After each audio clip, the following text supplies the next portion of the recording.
un lugar marcado por la irresponsabilidad y el desconocimiento. Un pueblo sufriendo consecuencias con el pasar de los años. Generación tras generación, deformaciones, enfermedades y abandono de su hogar.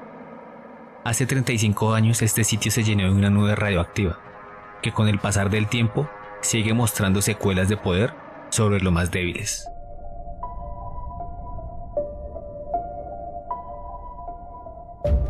Estás escuchando Puertas al Misterio.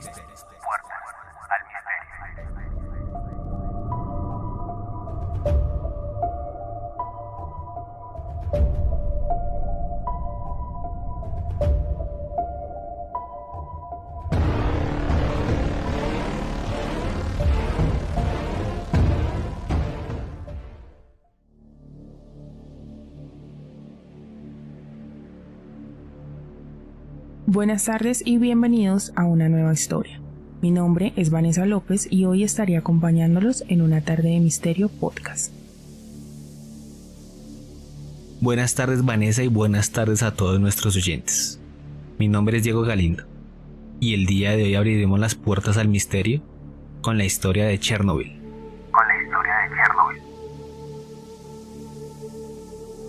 Así es, Diego, y para entrar en el tema hablaremos del día del suceso, la explosión y qué la ocasionó, y las secuelas que ha dejado que aún son visibles hoy en día.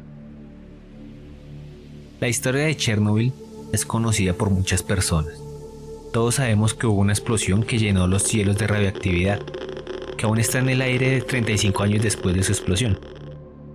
Y es que en esa época tal vez el conocimiento de los elementos químicos y la manipulación de ellos no era tan alto, o al menos no había unos estándares que los regulara. Tal vez, pero no solo eso. La infraestructura, según comentan, no era la apropiada. Había un mal diseño central y a eso súmale la insuficiente cultura de seguridad, por decirlo así, junto con los errores producidos por los operadores, como tú lo dices, por la falta de conocimiento.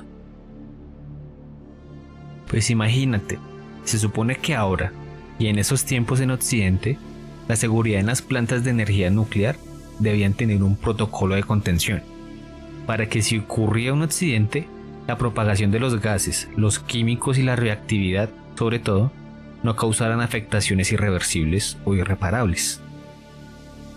Exactamente. Este accidente comenzó durante una prueba de seguridad de un RBMK. Las siglas que significan reactor de condensación de alta potencia. Esta prueba era una simulación de un corte de energía para así poder crear un procedimiento de seguridad que mantuviera la circulación del agua de enfriamiento del reactor 4. Sí, y antes de esta prueba ya se había intentado varios años atrás. Sin embargo, no habían proporcionado una solución. La causa de este incidente aún genera controversia. Una de ellas fue la demora en los tiempos, pues quienes iniciaron esta prueba eran quienes debían terminarla y por consiguiente los más preparados para ella.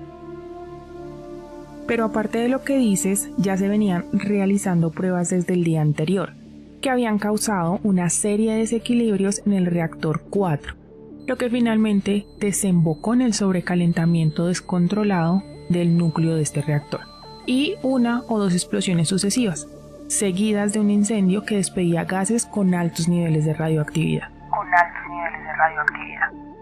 Las explosiones volaron la tapa del reactor 4 con un peso de 1.200 toneladas y expulsaron grandes cantidades de materiales radioactivos a la atmósfera, convirtiéndose en una nube que se extendió por 162.000 kilómetros cuadrados, que comprendieron varios países de Europa.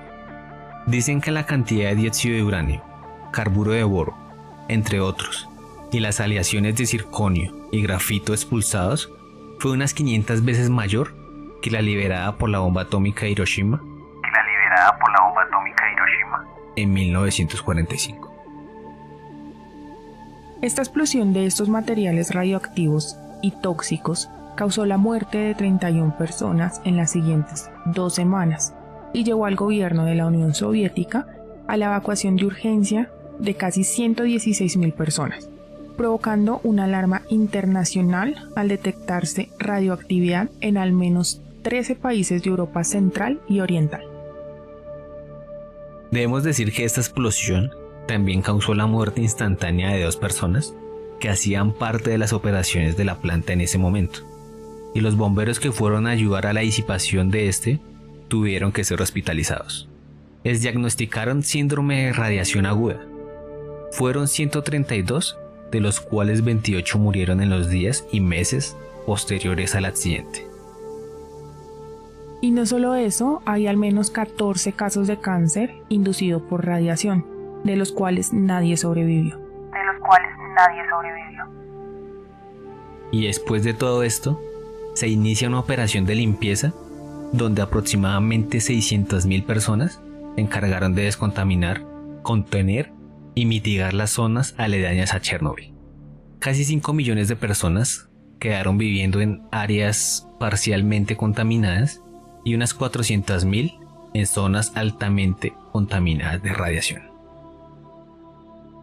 Yo sé que muchos han visto la película de la aclamada serie de Los Simpson, donde por errores de Homero, Springfield debe ser aislado en un domo. Pues imagínenselo así. Más o menos en el año 2000 se creó un estilo de sarcófago cuya función era aislar el reactor, y en 2004 se pretendió crear uno nuevo, ya que el pasado se degradó demasiado rápido. Este reactor fue inaugurado en 2016. Este sí era parecido a un domo y tuvo un costo final de 1.500 millones de euros, financiado por el Banco Europeo de la Reconstrucción y el Desarrollo, junto a la colaboración de 28 países que aportaron aproximadamente 1.400 millones de euros, y fue construido por la empresa francesa Novarca.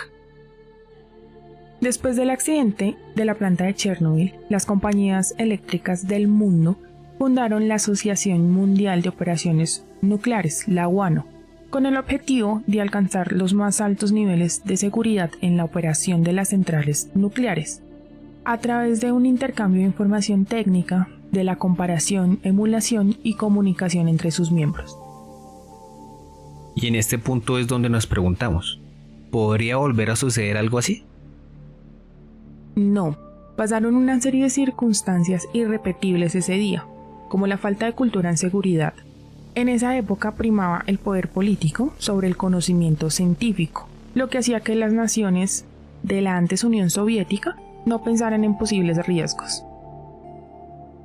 Sí, y después de esto, los países occidentales han venido implementando nuevas unidades de operaciones, una capacitación constante y diferentes protocolos de seguridad y contención, cosa que no era tenida en cuenta en esa época.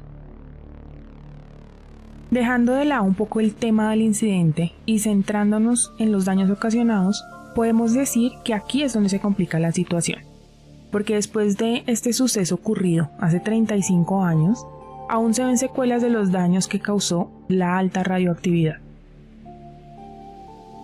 Así es, porque hoy en día se siguen reportando malformaciones en los bebés, enfermedades como el cáncer de tiroides principalmente, afectación en la flora y la fauna, y en los alimentos, entre otras más afectaciones.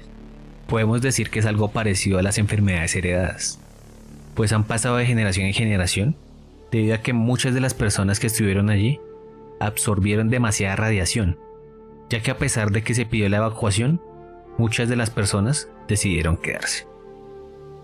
Sí, y ya es aquí donde se ve toda esta situación, porque hay estudios realizados por diferentes entes gubernamentales e independientes, donde hablan y comentan de las posibles causas a futuro, del tiempo que puede durar la descontaminación total de Chernobyl.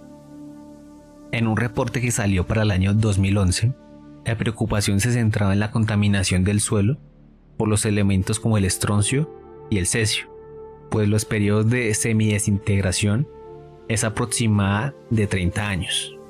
Es decir, a pesar que hoy en día hay crecimiento de plantas o un renacimiento de plantas y árboles, no es una tierra fértil para la plantación de alimentos, porque aún está presente en las capas principales del suelo la contaminación y estos elementos son absorbidos por las plantas y los animales.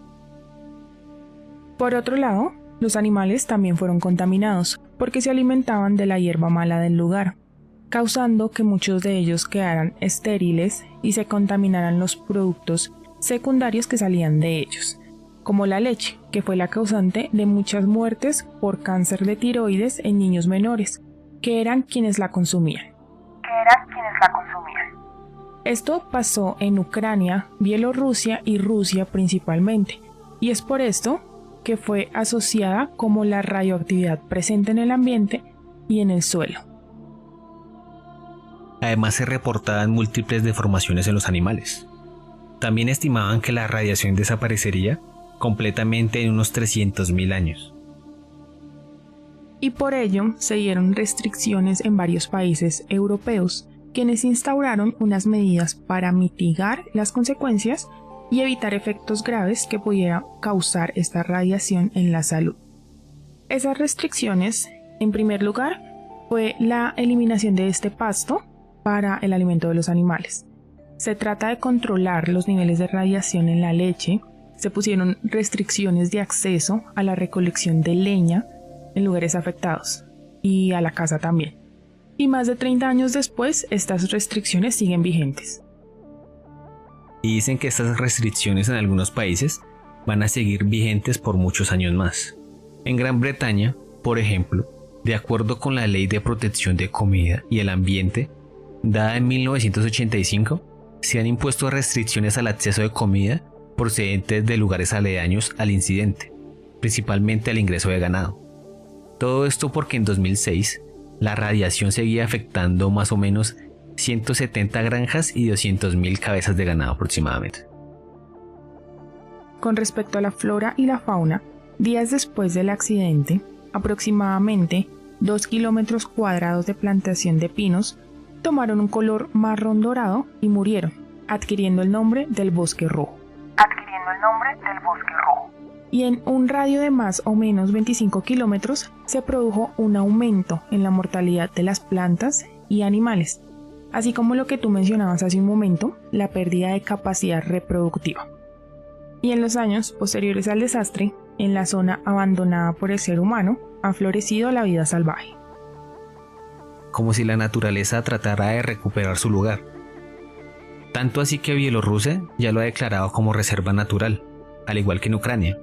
Varias especies de animales y aves que no se habían visto en la zona antes se encuentran ahora en abundancia, debido a la ausencia de seres humanos en el área.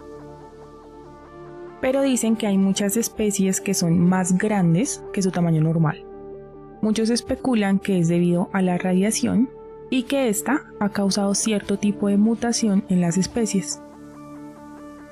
Y hablando de los humanos como tal, se estima que también la radiación ha venido pasándose de generación en generación. Se dice que es y será la causante de muchas muertes prematuras por el cáncer, aunque estos efectos no han sido corroborados del todo por investigadores del caso. Aún existen muchas especulaciones. En mi opinión, yo pienso que todo este incidente hubiera podido ser mitigado si la Unión Soviética en ese momento hubiera seguido el ejemplo de las naciones de Occidente y hubiera tenido todos estos protocolos de seguridad con respecto a la planta y sobre todo al reactor 4, que era el más propenso a que tuviera un incidente de este tipo. Y además con toda la experimentación que hicieron con él. O sea, si yo no sé qué puede causar la manipulación de algo, pues es mejor evitarlo si no tenemos un conocimiento científico sobre el tema.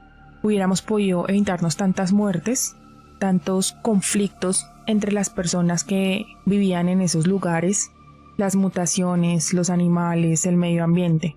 Se hubiera podido salvar Chernobyl.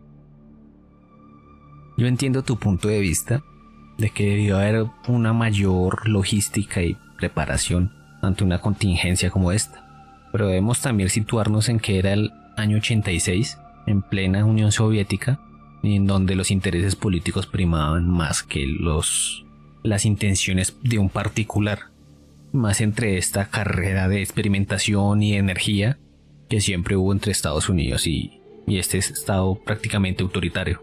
Entonces simplemente sucedió lo que en algún momento iba a pasar. El afán de sobreponerse ante el rival, sea en el área que fuere, desencadenó todo este accidente y dando todos estos resultados, causando enfermedades, malformaciones, afectando a la población que allí habitaba. Pero también es un punto llamativo cómo la naturaleza después de tanto tiempo va recuperando terreno y cómo se van acoplando a todo este accidente que sucede allí. Y con esto finalizamos nuestro programa de hoy en Puertas al Misterio, donde la realidad es más fuerte que la ficción. Recuerden seguirnos en nuestras redes sociales y en las plataformas de podcasting como @Puertas al Misterio. Muchas gracias por escucharnos.